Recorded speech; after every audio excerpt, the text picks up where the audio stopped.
Baik, Assalamualaikum warahmatullahi wabarakatuh. Sebelumnya, perkenalkan nama saya Irfan Kurniawan dari Universitas Cyber Asia. Baik, di sini saya akan menyampaikan sedikit presentasi hasil UAS saya di mata kuliah Perekonomian Indonesia. Baik, langsung saja yaitu eh, kondisi politik yang mempengaruhi pertumbuhan ekonomi negara kita.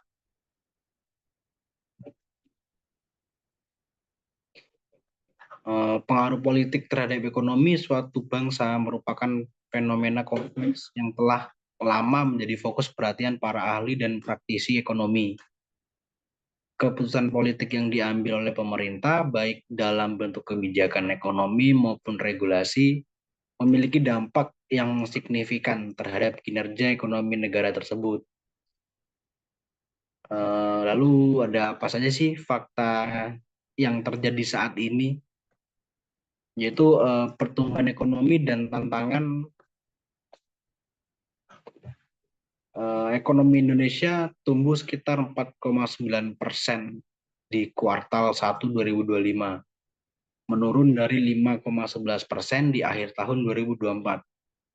Yaitu ini tuh menunjukkan tekanan domestik dan global. Lalu ada yang kedua yaitu proyeksi resmi dan World Bank dan OECD menyebutkan bahwa GDP akan tumbuh 4,7% tahun 2025, lalu meningkat sekitar 4,8% sampai 5,0% pada 2026 sampai 2027.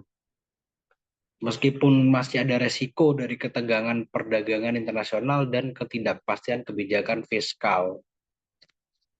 Lalu yang kedua yaitu pengaruh politik domestik terhadap ekonomi. Tahun politik dan transisi pemerintahan berdampak pada kepercayaan investor dan konsumsi domestik. Transisi yang lancar penting untuk menjaga stabilitas ekonomi.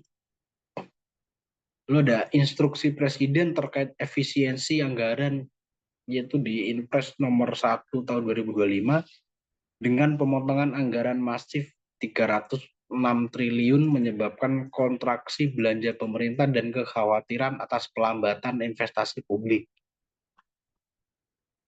Lalu ada skandal korupsi besar di Pertamina senilai 900-an triliun menimbulkan tekanan pada persepsi kredibilitas institusi dan daya tarik investasi jangka panjang. Lalu ada reaksi pasar dan sentimen investor. Pada Maret 2025, pasar saham Indonesia anjlok hingga 7% dalam satu sesi karena kekhawatiran soal pelibatan militer RUU TNI, penundaan transparansi dan ketidakpastian hukum sebagai refleksi sensitivitas pasar terhadap isu politik. Lalu ada modal asing keluar besar-besaran dan tingkat kepemilikan asing di IHSG turun ke level terendah sejak 2011. Itu adanya gangguan dari jaringan premanisme yang terkait politik elit juga menjadi tantangan signifikan bagi investor asing, termasuk proyek-proyek EV dan industri strategis. Lalu yang keempat yaitu politik ekonomi eksternal dan diplomatik. Kesepakatan perdagangan Amerika Serikat Indonesia mengurangi tarif hingga 19%, menambah akses ekspor dan ruang bagi investasi asing, meskipun sejumlah investor masih khawatir soal regulasi dan korupsi. Pemerintah tengah menyusun roadmap nasional AI dan strategi investasi untuk menarik modal asing, khususnya di sektor teknologi, kesehatan, pertanian, dan mineral kritikal. Hubungan strategis dengan China dan Amerika Serikat terus diperkuat, terutama dalam sektor energi, infrastruktur, dan teknologi, yang mempengaruhi aliran FDI dan pertumbuhan sektor manufaktur serta ekspor. Hubungan strategis dengan China dan Amerika Serikat terus diperkuat, terutama dalam sektor energi, infrastruktur, dan teknologi. Lalu yang kelima, ada intisari hubungan politik ekonomi saat ini. Lalu di sini ada beberapa isu politik. Yang pertama ada transisi dan tahun politik, yaitu dampak ekonominya yaitu menekan konsumsi dan investasi akibat ketidakpastian politik. Lalu isu yang kedua yaitu efisiensi anggaran dan skandal korupsi. Dampak ekonominya sendiri yaitu memicu kekhawatiran terhadap manajemen fiskal dan stabilitas sektor publik.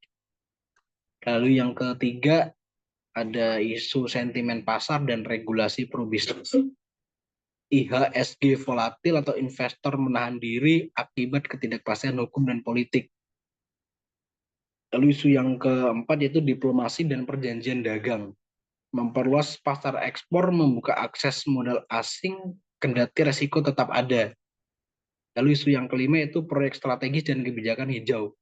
Nah, dampak ekonominya yaitu jika transparan, mendukung pertumbuhan, jika rentan korup, menyurutkan minat.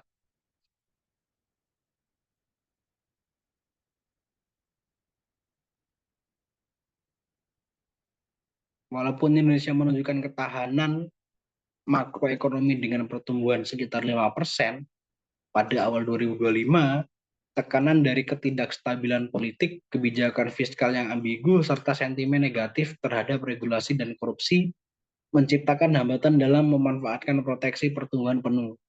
Strategi pemerintah di tahun politik ini seperti implementasi reformasi struktural, transparansi, dan diplomasi perdagangan aktif sangat menentukan apakah Indonesia bisa melewati fase ini menuju pertumbuhan yang lebih tinggi dan inklusif.